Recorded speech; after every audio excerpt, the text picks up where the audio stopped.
There was a moment in the early 20th century when the most powerful empire on earth looked at its navy, its trade routes, its industrial strength, and its global map of colonies, and realized something deeply uncomfortable. Coal had built the British Empire, but coal might not be enough to keep it alive.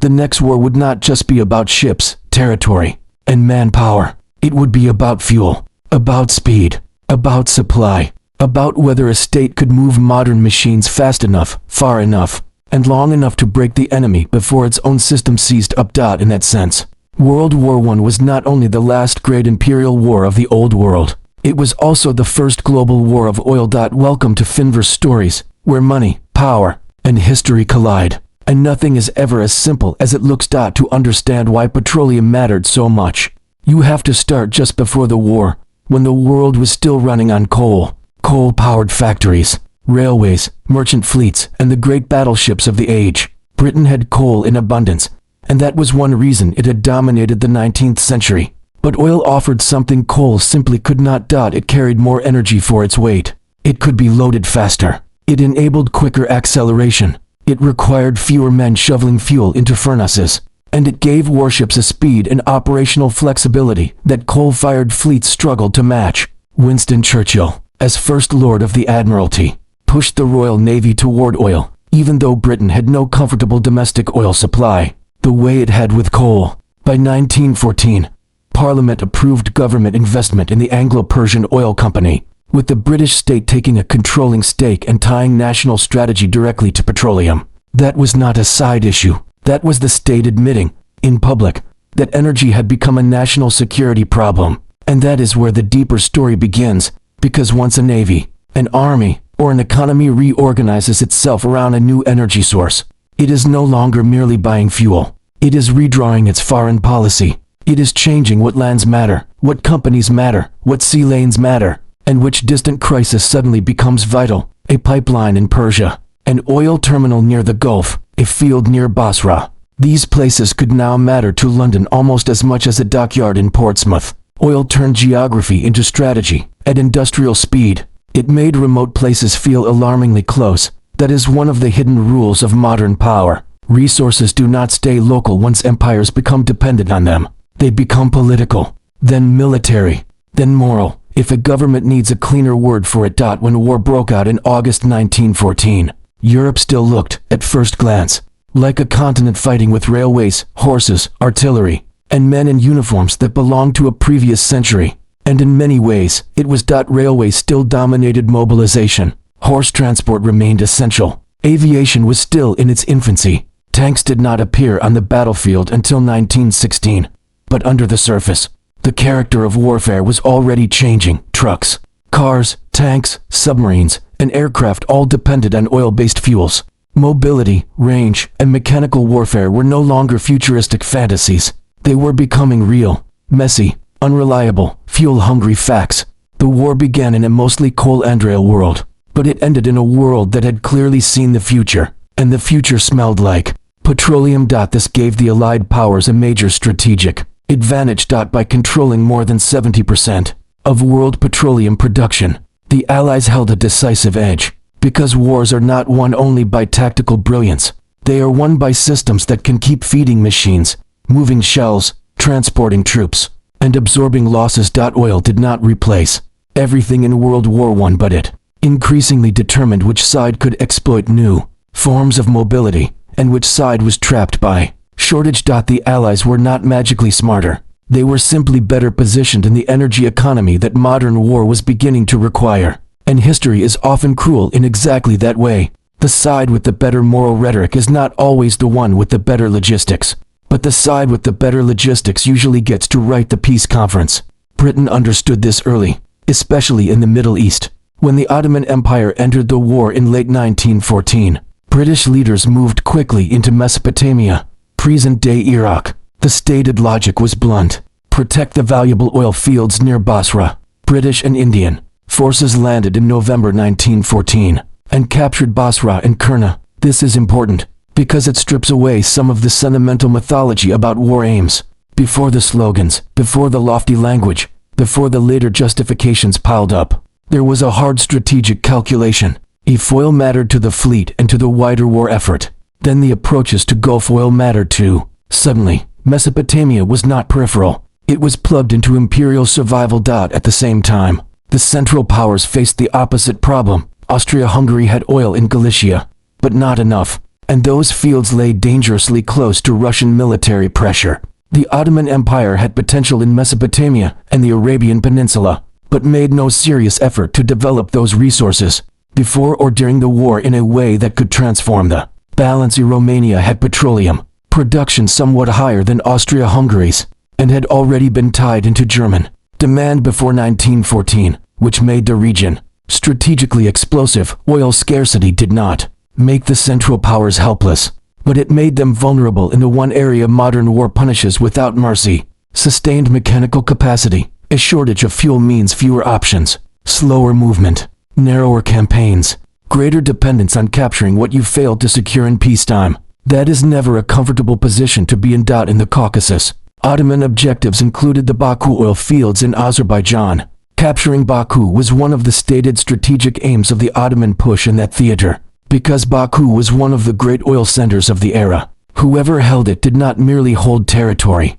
they held industrial possibility. So when people picture World War I only as mud, trenches, and the Western Front, they miss a bigger truth. The war stretched across an emerging energy map. The struggle over oil was not always the headline, but it was often buried inside the strategic logic of the campaign itself. Under the speeches about prestige and national honor sat a colder question: who would power the machines of the new century? Romania makes the point even more clearly.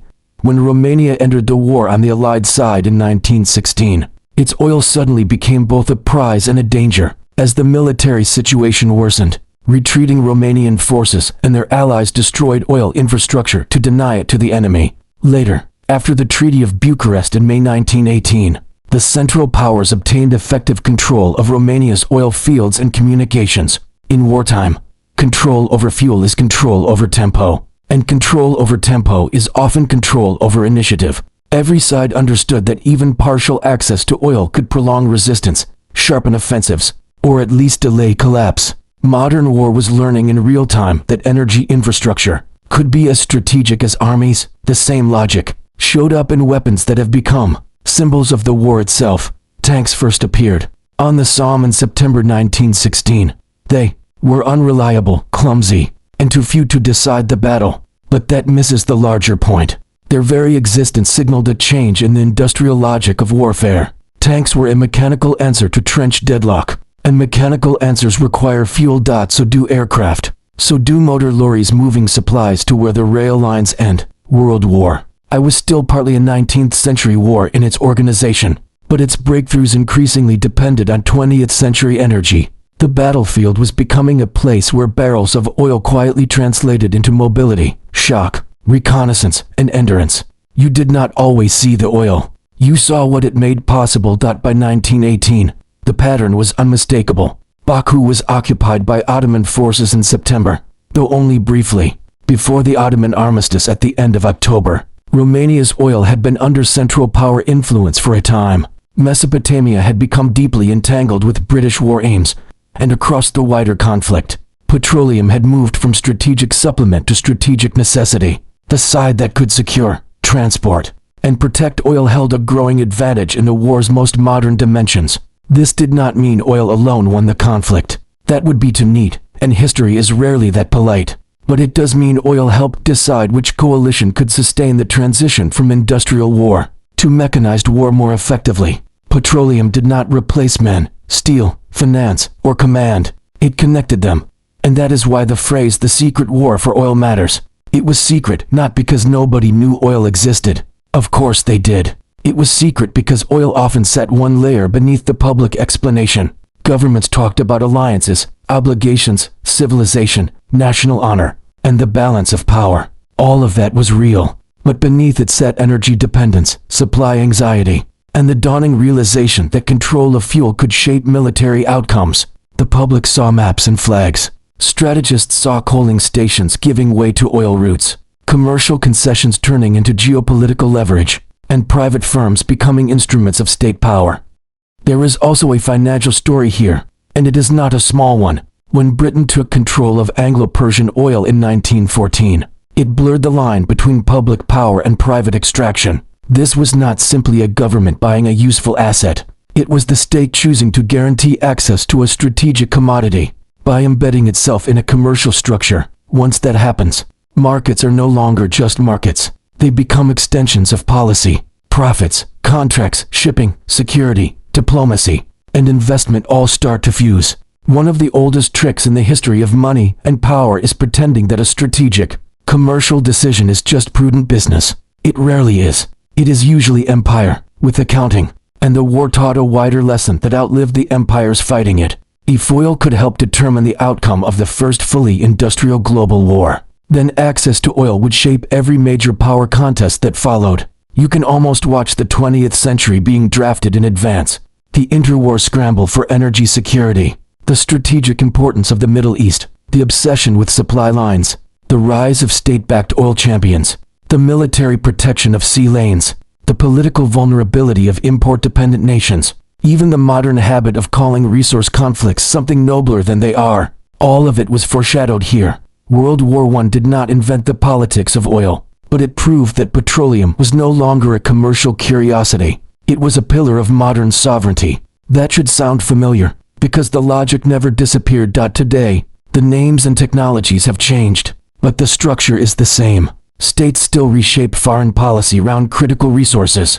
Markets still panic when shipping choke points look vulnerable. Investors still underestimate how quickly an energy dependency can become a geopolitical liability. Policymakers still tell the public a cleaner story than the one visible in budget lines. Military deployments and industrial subsidies, whether the resource is oil, gas, rare earths, semiconductors, or the electricity infrastructure behind AI, the principle is unchanged. Once your system depends on a thing, you will eventually use power to secure it, usually while insisting you are merely defending stability. Nothing says rules-based order quite like sending men, money, and warships halfway around the world because your machinery might otherwise stop working.